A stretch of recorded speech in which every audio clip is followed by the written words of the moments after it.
Hey guys, welcome back to another video. We've finally landed in Mallorca. It only feels like 2 or 3 weeks ago we actually entered this race. But yeah, 6 months has gone past pretty quickly. We've had a bit of a boring winter, wet and windy in Wales, but it's so nice to be finally here. When we landed it was 31 degrees. It was so warm and it's been a bit of a chaotic day. I will never fly on bank holiday again. But anyway, the bike's all built up behind me. We've done a quick shakeout 5k with my father, who's also doing IRONMAN Mallorca 70.3 this Saturday. And yeah, looking forward to it. Feeling good. And just want to get on with it now. First race of the year. Really excited to get on that start line. But yeah, stick around. You'll find out a little bit about what I do leading up to an Ironman race, and also some of the background things that what happens at an Ironman event. So if you haven't done one before or really think about doing Ironman 70.3 Mallorca in the future, hopefully this video will give you some guidance on what I do and also what happens here. So stick around, but let's carry on with the video. So I'm going to bounce to tomorrow, where I'll be at the start of the bike route, ready for a bike course recce. So let's switch over to that now.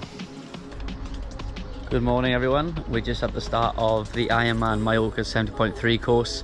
It's a lovely Monday morning here, not too hot, wind is nice and low, so we're just going for a quick shakedown. Yeah, we're all good to go. I'm going to jump on my bike and get going, so let's go check out this stunning scenery.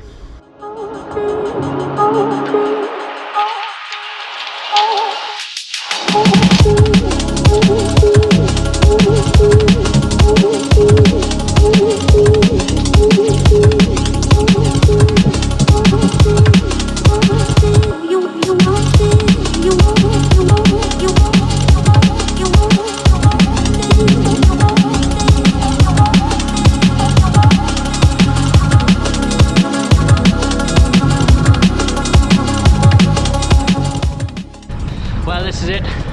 Wahoo's just told me the 8-mile climb starts now, so it's going to sit in comfortable.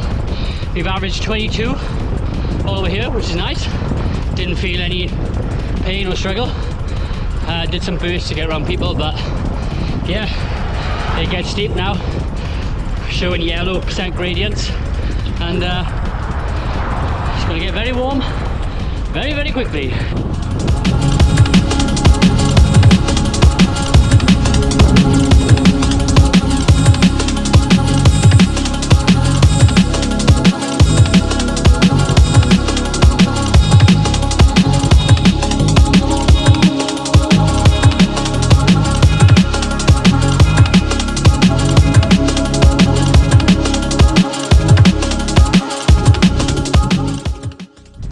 Just come up to halfway, got a good sweat on, very hot, but we should be over and off the mountain by this time on Saturday, so not too bad. About 5% average, not too bad. Most of the steeper bits come on the turns, so it's all about staying hydrated. Try not to get to the top and put too much power in, so yeah, just gotta play it. You're gonna average a fast speed up to this point, so just remember not to overcook it coming out. Hit this, give it some good effort, and then a lot of turns on the way down, and pretty flat and fast all the way back in. So yeah, just don't overcook your matches before the climb, because you really want to put the power down here, consistent power, and then recover all the way in the transition. So lovely views though.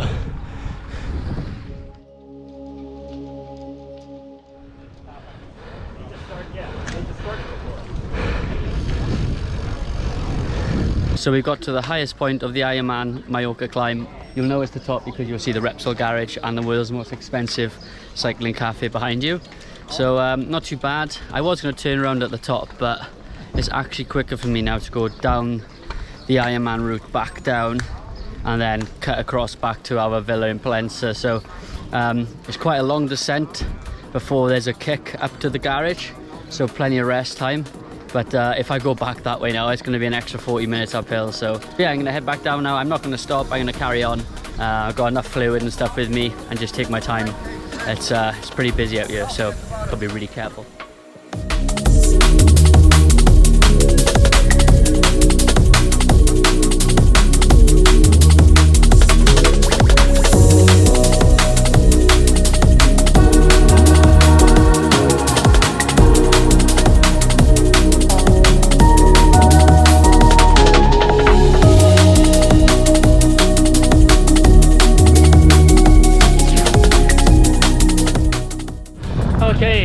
just come down from the climb. Lots of hairpin bends, lots of places to recover. Quite fast actually, I didn't realise how fast you would descend that. Pretty quick. So I just come down through the lanes, do a couple more climbs like the one in front of me. But to be honest, just a couple of little rolling climbs and nice and steady home. So yeah, not too bad so far. Just gotta not get ahead of myself, keep in zone 2, zone 3, and just enjoy today. So good day so far.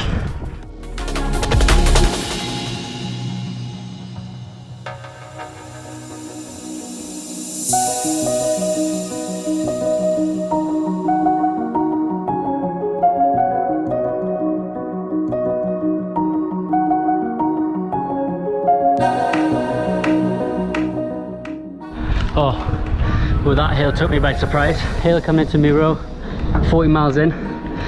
Nice little gradual climb, turn left, bang, steep. So not too far, only 200 meters or so, but I'll be ready for that one now I know it. Oh.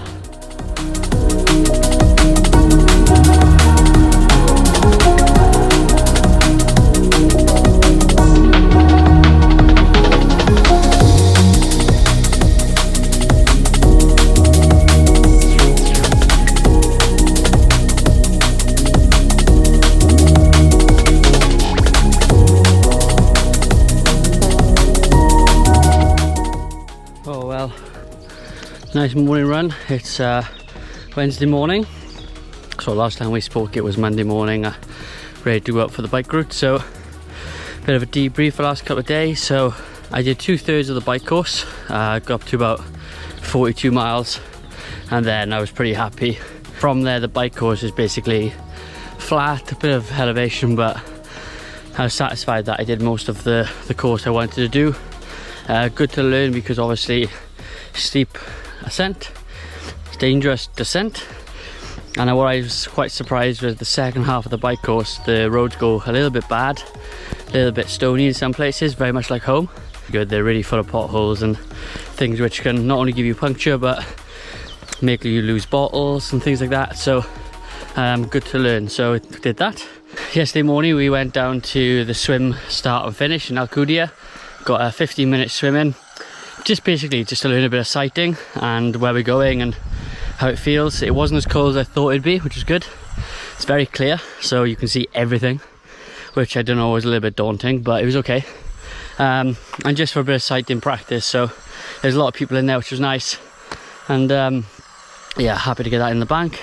And then this morning we've just done a nice basically on-off 2-minute rest, 1-minute effort, 30-minute session. And that's basically just to keep the legs ticking over. You don't want them to get too sort of relaxed or too recovered.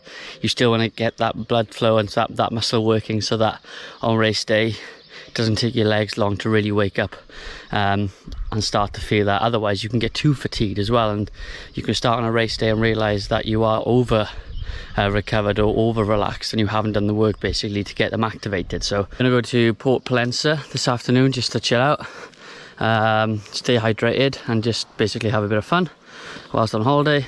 Thursday we're going to sign on tomorrow, and then Friday morning we've got the Hawker 5k shakedown. I'm going to go to that just to have a bit of a jog, see what it's all about. They don't do this in the UK, so it'd be nice to see what they do. Maybe there'll be 1 or 2 pros there as well, which would be quite nice. And whilst we're there, just familiarise myself with the transition, the mount line, the dismount line, and how everything works. That's what I would say if you're a first timer. Go down to the start finish and just really get to know the process, because otherwise race day you'll be really stressing and panicking. So hopefully this will help you a little bit, but when you get to your race, just make sure you've done the steps to really know where you're going, where you're going to park on race day, where you're gonna meet your friends, meet your family afterwards. Try and get that all sorted out before race day, because that will really take the pressure off you as well. So I'll explain some of that once we go through the rest of the week, but for now, time to go back, have some breakfast and really chill out. So yeah, Wednesday morning done.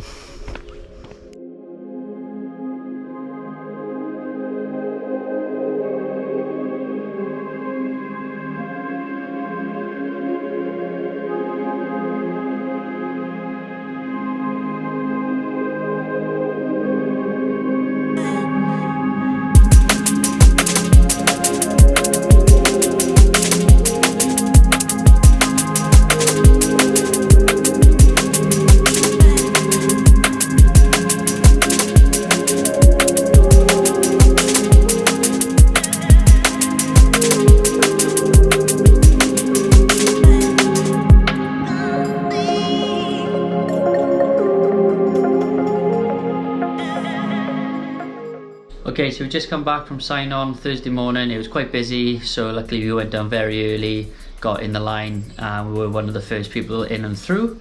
So I'm just going to talk you through what comes in this year's bag and what you need and what it all means. So if you've done an Ironman before, you may want to skip this bit, but for your newbies, this is going to be important. So when you sign on, after you've given your ID, your QR code and your race license, where they'll give you your Ironman bag. This year comes with a t-shirt as well, which is kind of a nice thing to have as well. We didn't have that last year. And inside the bag we'll have everything you need for race day, beforehand and afterwards. So we'll go through that now. So firstly you have your race number, which goes on your belt. This will be attached to you at all times for the bike and the run. For the swim, this will be in your blue bag, which is your bike bag. So make sure you fill in the back. That's got all your emergency contact details if anything does happen to you out on the bike course. And then after that as well, you'll be given a sticker sheet, and I'll run through this as well for you. But basically you have your, on the top, you have your seat post sticker, you have your helmet sticker at the bottom. There's an additional sticker, I normally put them on my laptop. And then basically you've got all your bag stickers as well. So you've got your white bag, which is afterwards.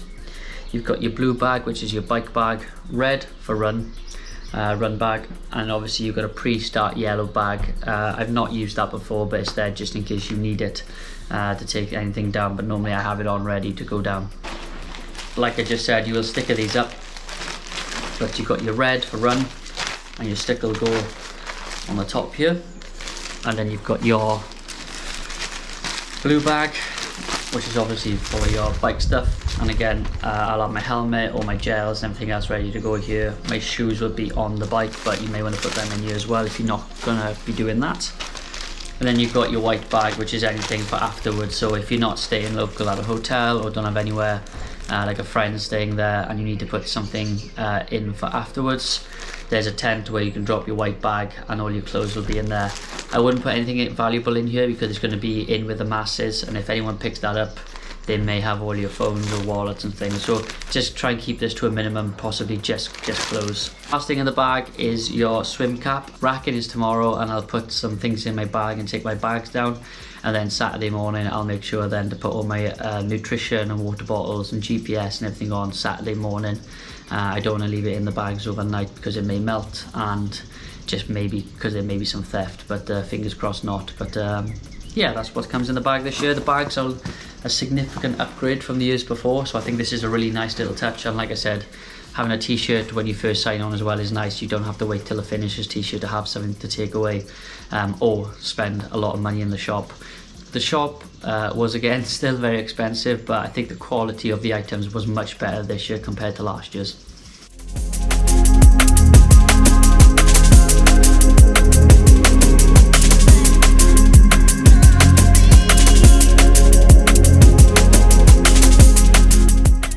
Okay, so this is how I briefly lay everything out. So instead of putting it into the bag straight away, I like to view it on top. And then I'll do my nutrition then this evening, basically when it's a little bit cooler. So your blue is bike, so I'll have my helmet. Like I said, my shoes will be on the bike, but I'll put them here so I know to take them down with me. And then I'll put my nutrition and everything I need on top of the bag as well before I put it inside. Same as the run, I put my trainers, my hat, my glasses and my nutrition on top.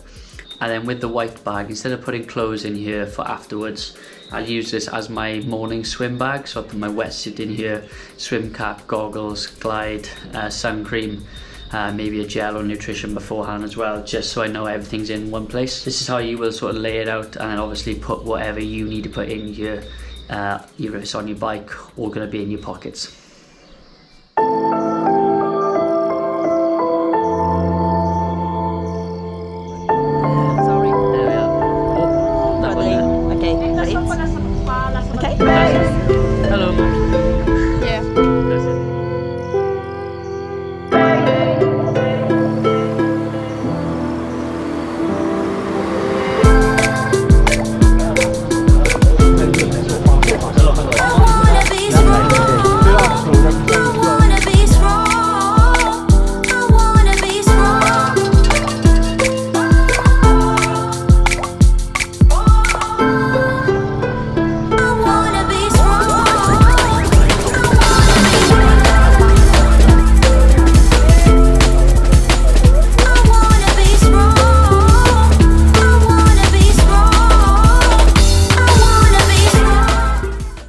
so it's Friday morning. We've just done the hawker shakedown here at the expo.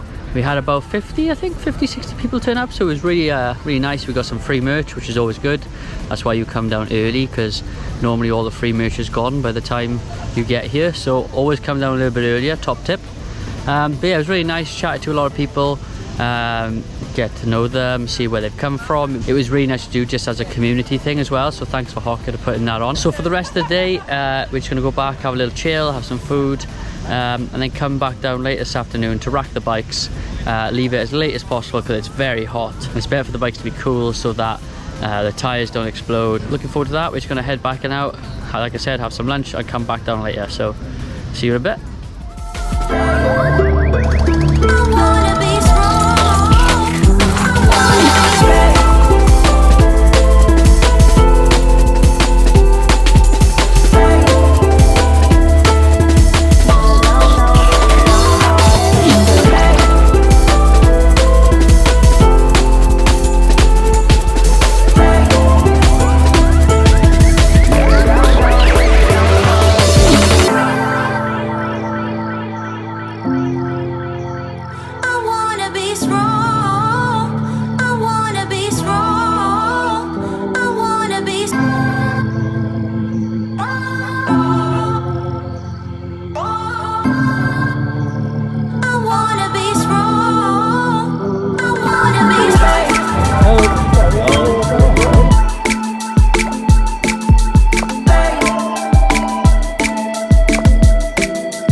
O, diolch Kath. On YouTube.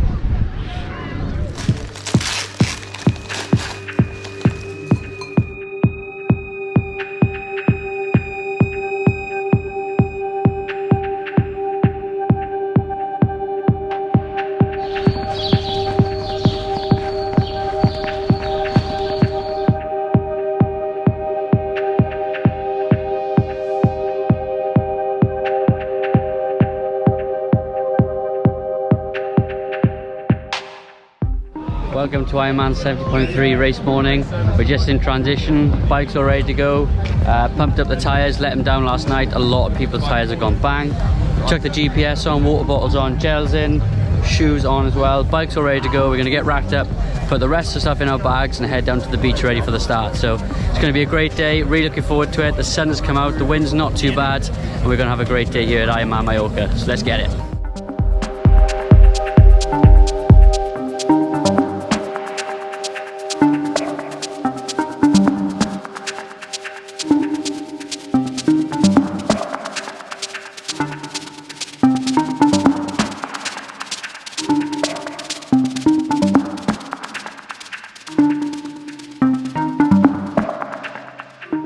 Okay, so transition all done. So we're just walking down to the swim, gonna watch the pros, and then get ready to go myself. So yeah, looking good today.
on, Paul.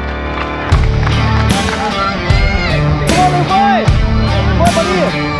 Come on, Lou. Come on, Lou. How you feeling, boy? Come on, buddy. Quick little interview with Lewis's fangirls. I would say groupies, but how do you think he's doing? Excellent, he's smashing it. We're really proud of him. Keep going, Lou. Lewis from YouTube, we love you. Biggest fans. Woo! Oh. Thanks, Lou. Oh. Come on, Lou. Come on, Lou, bye. Come on, Lou, bye. Come on, buddy.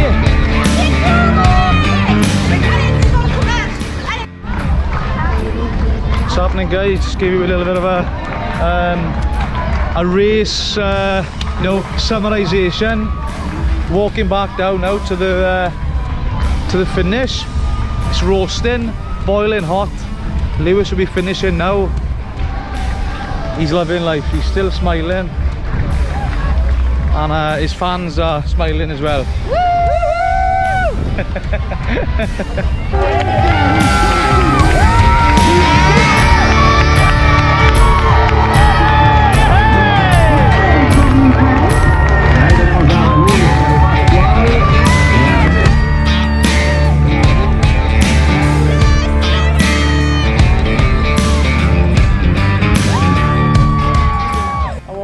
Oh my god, that run was just horrific. The only thing I could take was water. I literally was like cement, my stomach was. Oh my god. This bike was fun. I averaged like 25 up to the hill. Yeah. And then when we got to the top of the hill, I was like 18 miles per hour average, and then managed to get it back up to just under 23, which was nice. The first 2k the run, my legs were just like bricks. My stomach was bricks. The lactic acid in my quads went, but my stomach was brick. I managed to get a salt tap down me halfway, and yeah, I don't know, it was good. My swim was about where I thought I'd be. 33? Yeah, just under 32.40 or something, so just under. Yeah, gotta get it right. Just under. But yeah, it was alright. I got smashed in the water at the buoy, which was quite fun, but yeah, that was just a battle against heat. I lost about 2 minutes on the bike. I came up to a feed station, changed my bottles over, and before I could get the elastic band on it, my bottle flew off. So I parked my bike up, I ran down about 30-40 meters and then got it, found it, put it back on my bike and then carried on. There was no way I was doing an extra, you know, close to an hour without any carb bottle. So luckily that worked out, and yeah, unexpected sub 5. I thought I didn't have it at the end there. I thought I'd let it go, but nah, stoked. And, gonna go enjoy, watch my dad come in, and then we'll have a debrief back tomorrow morning after I've had a couple of beers. So we're on out.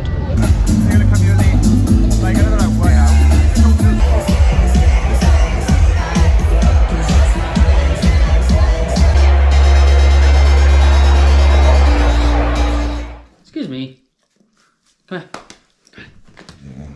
Come on, lie down. So just got back to Wales, absolutely hammering down. I thought I'd just do a quick rundown of the event, what I feel went well, my performance, some of the negatives. There wasn't many, but just a quick overview of the event. Firstly, my performance, I was really happy with it. It wasn't a PB time, but I managed to get under that sub 5 by about 6 seconds. Super lucky. It was super hot, 32 degrees all day average. And I think that's what made the race really difficult. That's why I don't think I had a PB, but in the conditions, I'm really happy with my time. The swim went well for me, just over 32 minutes. I thought that's where I was going to be.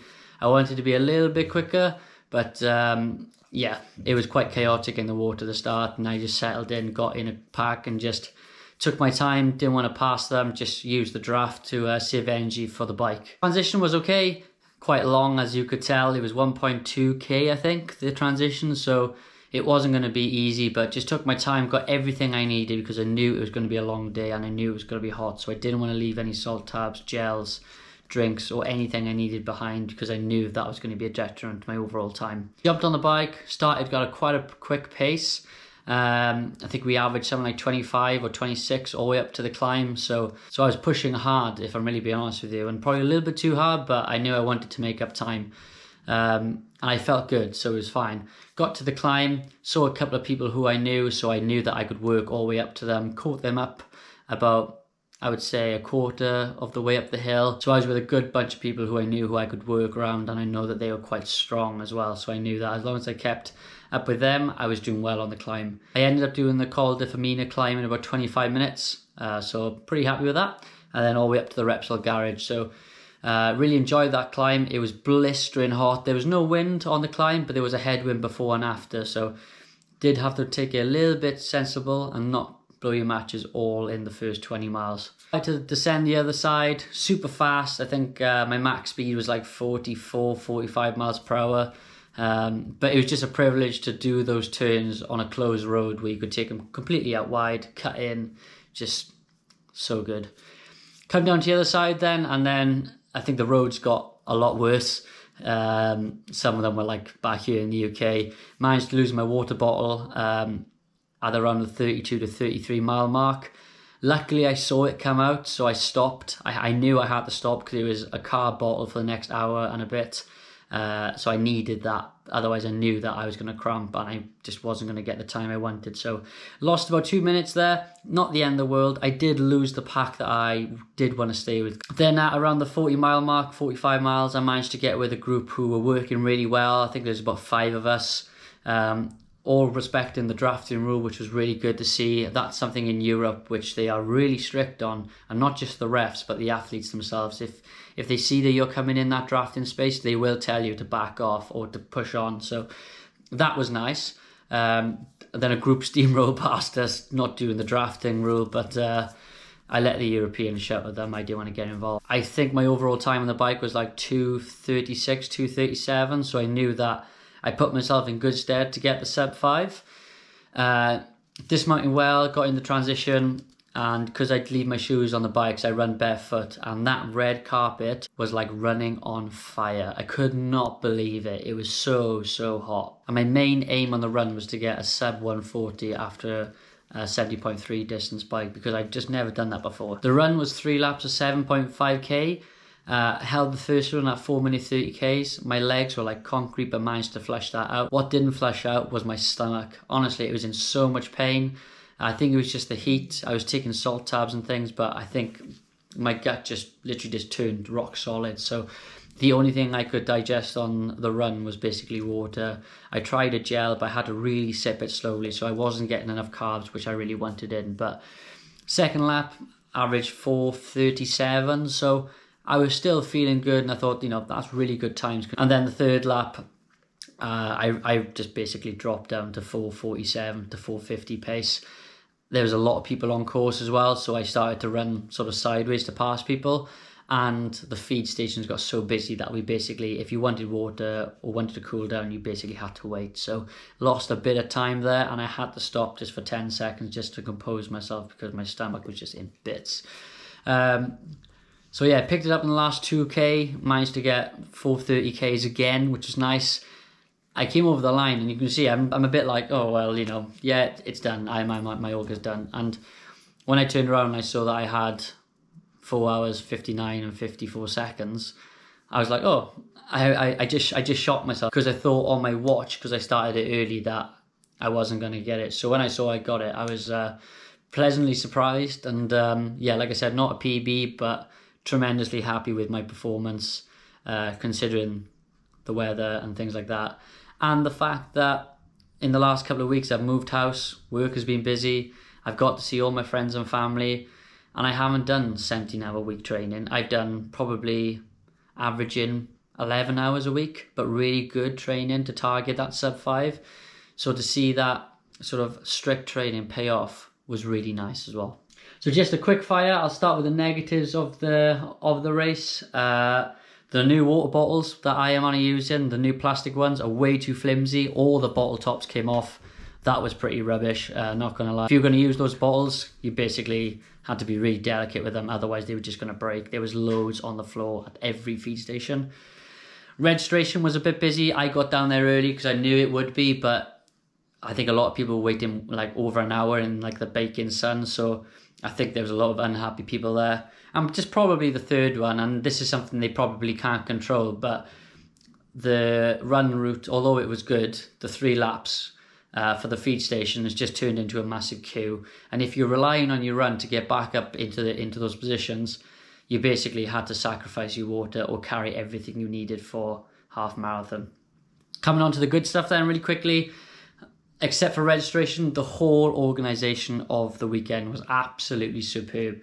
From the moment they opened the expo all the way to the finish, absolutely superb. Probably the best 70.3 or even event I've done for organisation. Absolute top job. Started on time, ended, at the right time, but everyone, they looked after everyone. 3,800 competitors is not easy to look after, so fair play to the organisers and everyone involved. The expo was great. I think the new t-shirt, the new bags you get this year are much better. It's not a finishers t-shirt, it's just a general overall event t-shirt. I actually like that. The expo was awesome. Lots of spares, repairs, lots of things you could buy to look at. The Ironman shop, yes, still expensive, but I think the merch is much better this year. The quality feels much better. You're getting a little bit more for your money. Swim, absolutely fantastic, crystal clear. If you don't like rays, maybe not do it, because I saw a couple of stingrays and it did freak me out a little bit, but really good. The bike route was absolutely phenomenal, except for the couple of places where there were massive potholes in the towns, but you can't have it all perfect. And just if you haven't done it before, or you're doing the route for the first time on race day, use your GPS, put the maps on when you're descending, because there was no signs to say warning or switchback coming up. So there was a lot of people really last minute braking, which was a little bit terrifying, but overall really good. And the run route, again, absolutely fantastic for spectators. I think I saw my friends and family 3 times every lap, because the way they laid it out, that you were running back on yourself. So I saw them plenty of times, and that was really good for me because I suffer a lot on the run. So seeing them give me a good boost. And if you're doing your first one, that's the sort of thing you want to see. And because it's a 3-lap course, hundreds of spectators all in one area, it really felt like you had really good support start to finish. And then lastly, that after party was great. To have that at the end does give you a little bit more value for money, I find. It brought everyone together from all over the world, talking about the race, where they've come from, how they found it, where they're going next. It really summed up that triathlon community feel, and to have that to finish off the weekend was absolutely superb. So top tier that was. And I think if you're going to do an Ironman in Europe, I would definitely put IRONMAN Mallorca 70.3 on your list. Bucket list experience, cycling everywhere, Saclobre if you really want to do it, and some other climbs before or after the event. It's just such a good feeling being there. Everyone supports it. The village came out. The village don't complain because they know they have to rely on cyclists to get tourism that time of year. It was just an all-round perfect event. So if you like the video, please like it, subscribe. That's my only 70.3 for this year for the European Championships in September, sprint and Olympic distance. So a couple of local ones coming up as well over the next couple of weeks, which I'll again be videoing. But for now, hope you like the video, and I'll see you in the next one.